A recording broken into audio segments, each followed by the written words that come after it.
بسم الله الرحمن الرحيم. عن ابن مسعود رضي الله تعالى عنه قال: لعن الله الواشمات والمتنمصات والمتفلجات للحسن المغيرات خلق الله. الحدیث رواہ البخاری۔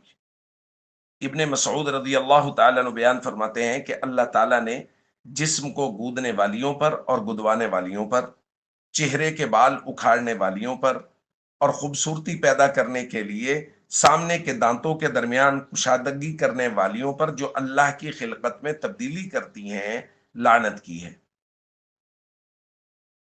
دوستو، کل کے درس میں ہم یہ بات کر چکے ہیں کہ مصنوعی بال لگانا یا جسم پہ ٹیٹو وغیرہ بنانا، یہ باتیں مزاج شریعت کے خلاف ہیں، اس کے تفصیلی احکام بھی بیان کیے جا چکے ہیں۔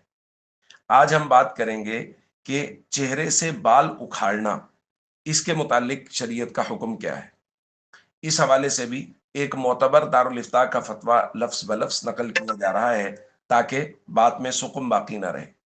لکھتے ہیں: خواتین کے لیے اپنے چہرے کے خلاف عادت آنے والے بال، مثلاً داڑھی، مونچھ، پیشانی وغیرہ کے بال، یا کلائیوں اور پنڈلیوں کے بال، یا جسم کے دیگر بال سر کے علاوہ صاف کرنا جائز ہے۔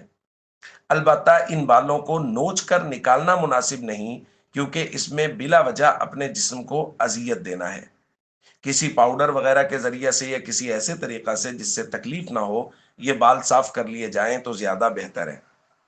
آگے لکھتے ہیں: باقی عورت کے لیے بھمیں بنانا، دھاگا یا کسی اور چیز سے، یا ابرو کے اطراف سے بال اکھاڑ کر باریک دھاری بنانا، یہ جائز نہیں ہے۔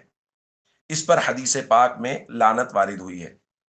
اسی طرح دونوں ابروؤں کے درمیان کے بال زیب و زینت کے حصول کے لیے کٹوانا جائز نہیں ہے۔ البتہ اگر ابرو بہت زیادہ پھیلے ہوئے ہوں تو ان کو درست کر کے عام حالت کے مطابق لے آنا، یعنی معتدل کرنا، اس کی گنجائش ہے۔ یہ دارالافتاء کا فتویٰ لفظ بلفظ نقل کیا گیا ہے۔ دیکھا یہ گیا ہے ہمارے معاشرے میں کہ بہت ساری خواتین تو بہت زیادہ، مرد بھی اب چہرے کی بناوٹ، خاص طور پہ چہرے کے بال اور دیگر چیزوں میں ایسے تصرفات کرتے ہیں، ان کو ایسے کٹواتے ہیں جو مزاج شریعت کے خلاف ہے، جس پر اللہ اور اس کے رسول کی لعنت ہے۔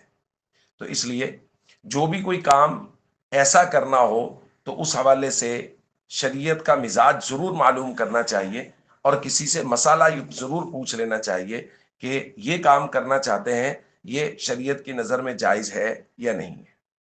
السلام علیکم ورحمۃ اللہ وبرکاتہ۔